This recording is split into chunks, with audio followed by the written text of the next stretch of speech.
Today we are actually with Mariyam out here in Makthar. Yes. Did I say that right? Makthar, yes. Makthar. Okay, Makthar. Yes.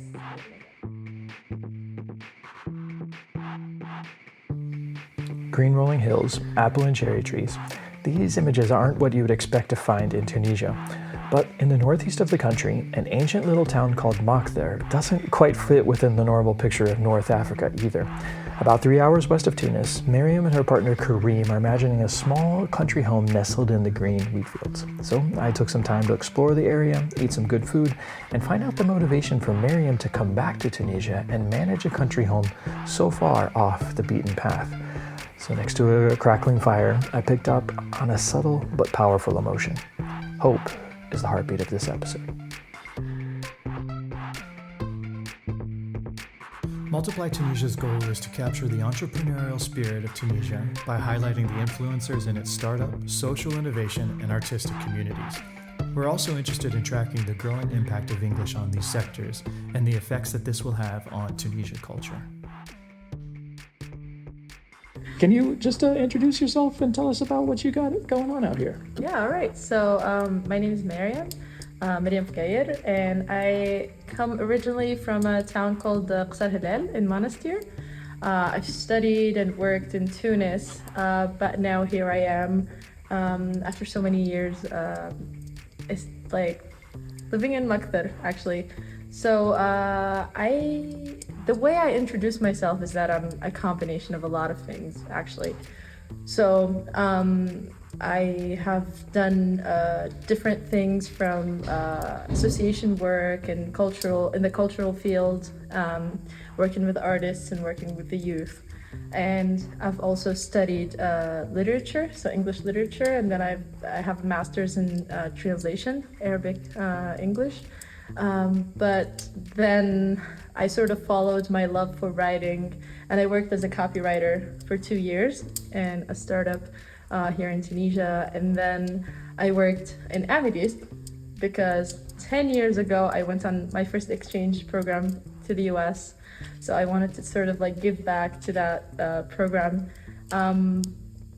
But most of my life I've been so in love with art and music and nature. And I also went in a different exchange program in Colorado, and I lived in Colorado, so that nurtured my love for nature.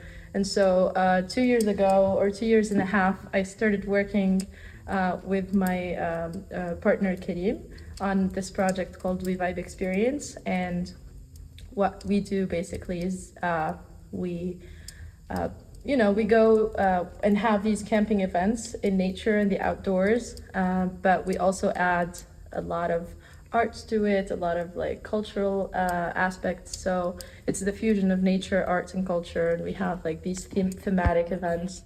And I've done that for the past 2 years and a half, and I've been so in love with it. And then this opportunity sort of came across in our path, and now we are managing this country guest house in Makthar, and it's been such an amazing experience so far. So yeah, that's been my path, sort of like just trying new things, but it's really the accumulation of a lot of experiences that brought me here sort of at the end.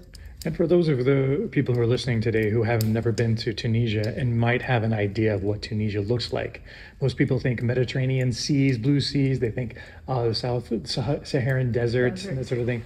But can you describe Makthar a little bit? Its climate compared to the rest of Tunisia? So even for Tunisians, Makthar is still sort of like a mystery because we hear about it, but we don't know.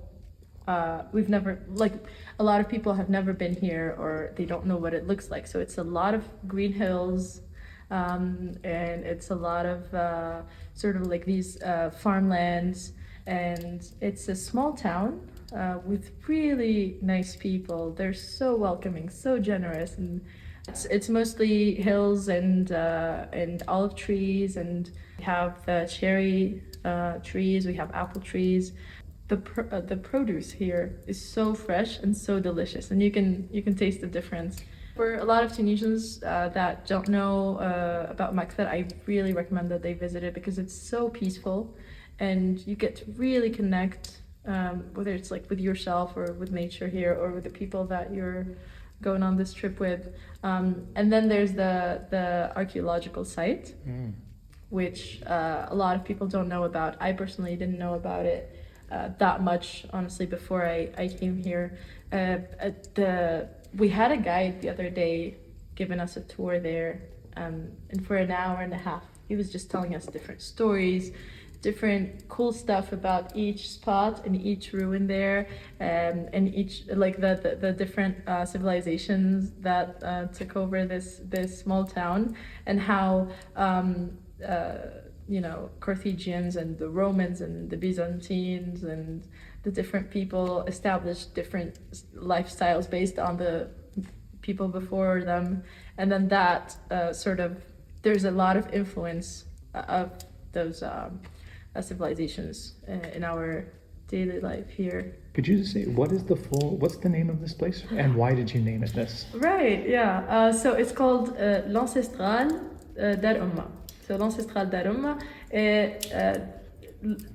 L'ancestral is like something that's old and ancestral sort of, the ancestral, and it has a charm, and because Makthar is a very old city, and it dates back to like really old civilizations. Yeah. So we thought, yeah, that makes sense. It fits the vibe of the place. And then Dar Omma, because the original owner of this place wanted to give it that like warm, wanted to add that to the name. Omma? Dar Omma means the house of my mother. Mother. Yeah, so, or home. Okay. It's l'ancestral Dar Omma, and I think it fits with the place and the charm of this country house. Yeah. So, from our sense of what we know of Tunisia, most people would classify this as a maison d'hôte. But what was the word that you would use for it? Gîte rural. Gîte rural. That's French, isn't it? Yeah, yeah. Okay. I should have looked up the synonym in English. I am not going to say I know what it is, but this is a bigger guest house. It's a country house, and you get to see what it's like to live in the countryside here in Makthar. There has been days at the beginning when we were just like renovating the place and taking care of the place where we have like we had like power shortages, and we would have the candles and like we would light up the barbecue before we've had this chimney, and we were like, yeah, it's fine. We're living just like the locals here, you know? Sometimes you have power shortages, sometimes the water's out. So it's always been a fun adventure, honestly. We've never felt like we were not, like we didn't belong here or anything. So, if I were to catch the vibe of this place, it feels like so individuals, couples, families, all the way up to groups, whatever you have can come. Can basically book out the room. What is your capacity that you have here? So 22 guests. 22 guests. And so the idea too is basically, it sounds like to provide an experience that you normally wouldn't have, both culinary, good food, good atmosphere, good environment, and good vibes. Yeah, absolutely. Feels like absolutely. kind of just a nice, easy, relaxing place. Exactly, yeah. So, So yeah, the feedback that we've been receiving from everyone that stopped by or spent the night or a weekend, everyone says that it feels like home and it feels homey. And I remember one family, they told me about how they used to live on a farm, but then they had to move to Tunis, and now they live in an apartment, and then they had to abandon their farm for quite some time. And when they came here, they felt like they went back to their old home. So that was really nice. When we had a group of sort of younger people, they also found like the space to be perfect for a group of friends to chill. I'm interested to know, you speak English very well. So number one, when and where did you learn English? Right. And where did you live in the States while you were there? Like, Yeah. where did you arrive in the States? This was, I always think it's been like ages. So I started learning English, obviously, like everyone else, through like movies and TV. We all just had like satellites and channels that were that had English movies on it, and then there's English series and Disney stuff when we were kids. And then in middle school, we started learning English. Well, we started learning English in the final year of elementary school, and then middle school, and then high school. And I fell in love with a language on the second year, I guess. And then I started just listening to American songs or songs in English, I guess, and watching a lot of series and memorizing a lot of the songs. And I had a best friend who was always who was also like sort of like obsessed with English with like me. So we would practice together. And then I had the opportunity to go to the United States on the YES exchange program. And that was in 2012, 13. So I was a sophomore back then. And I lived with an exchange. I lived with a host family, and I went to a host high school, and I lived the whole exchange experience, and it was really fun. So that helped me make a lot of progress as well. And then How was your English from listening to movies and stuff compared to how we use English on a daily basis? well, yeah, you get to realize that like just like how fast the pace of talking gets when you're talking to a native English speaker. Back then, I remember getting a lot more fluent, and people were complimenting my English in the States, and I was so happy. I was like 16 or 17-year-old. And then after that, when I came back, I wasn't sure like what to do after high school. I wanted to do filming. I wanted to go to a filming school. I got accepted in like a filming school in Florida, but it was like the tuition was way too high. It was like not even affordable. So I stayed here and I studied English. So that helped as well. Of course, did 3 years of licence, so like the undergraduate studies, English language and civilization. And then afterwards, when I studied translation, I was also still had English in my life, sort of to speak and practice. I'm really grateful for those experiences because, like, aside from the language, I got to learn so much about myself, and I got to learn so much about the world. And I got to realize that, like, no matter where you are in the world, you could always, make something out of what you have, and you could always be whatever you want to be, within reasonable limits.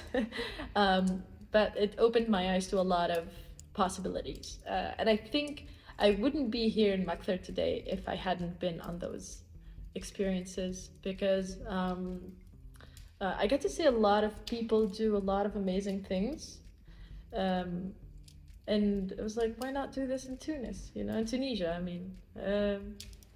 Well, that brings me to the next, like the thought is, or at least the rhetoric these days, and you hear the story told many times about, the Tunisian who is looking for opportunities overseas, maybe Europe or maybe States or maybe somewhere else. They get that opportunity, they take it, and then they're gone. Yeah. But it feels like yours, did you have opportunity as well to stay in the States? Did you feel like it was a conscious effort or a conscious decision to come back to Tunis? Like, what was that all about? Yeah, well, there are, I would say, 3 different reasons of why I wanted to stay in Tunisia and not abroad. First of all, the exchange programs are like, you have to go back home. They're like, hey, you've learned a lot there, so now you go back and you try to like spread the word and sort of like pass on what you've learned and the skills. And I was really excited to come home and share my experience with people and like share what I know. And it was really fun doing a lot of different like workshops and projects with people here, and that sort of like increased my motivation to just like do more in Tunisia. But my motivation was that I saw potential here, and I saw potential in myself, and I didn't want to put myself in a situation where I was like away from everything I loved just to make a living, or just to be able to save money, or just because they have it better abroad, and only recently did I start to realize like the different changes that happened over time in my mind and psychologically and but at first it was just I was just like doing things. It was just like I would go to work, I would do a project, I would meet new people. I was always too busy to think about it. But when the opportunities were there for me to go abroad, I was just like sit with myself and realize that I didn't really want to do it deep down inside. And I love this place too much, and I really do see potential. And I'm surrounded by people who are always doing something amazing here. So, and I wish people realize that there's a lot of potential here and that things are changing, things are slowly getting better. So even just stepping onto the property today, Yeah. came for lunch. Immediately we just saw, yeah, like the potential of this place, the potential of the area. And I feel like just listening to you on the interview today, you're seeing the potential as well. I would classify what you're describing right now as hope. Do you Yeah. have hope for the future? Absolutely. I think this place has filled me with hope and but maybe also all my previous experiences in life ever since I was a teenager. And every time I start getting a bit sad about something or a bit demotivated, and then something else comes up and it shows me that, yeah, there is hope. And wherever, like, you just have to pay attention to details and you just have to sort of not ignore the problems, but try to think of a solution. Just like be solution oriented. Talk to people who try not to complain too much. Yeah, talk to people that, or surround yourself by people that give you hope. Like, yeah. Well, Miriam, thank you so much for your time. Thank you very much for welcoming us and lunch and just the tour and the interview. We've had such a great time. So thank you very much. Yeah, thank you. It's been lovely getting to know you guys, and I love the projects that you're leading as well. And I think it'll be also great to see all the potential that's in your fantastic projects. And thank you for having me for this interview. And I hope everyone that's listening, I hope they enjoyed it. And again, I hope Tunisians, come visit us and come explore this place. And they get to discover a new part and a new paradise in Tunisia. Yeah. Multiply Tunisia is brought to you by 11 Talents. At 11 Talents, we consult, design, and multiply. Find out more by following us on our Facebook page, our Instagram feed, or by visiting our website at 11talents.com. At 11 Talents, we start with you.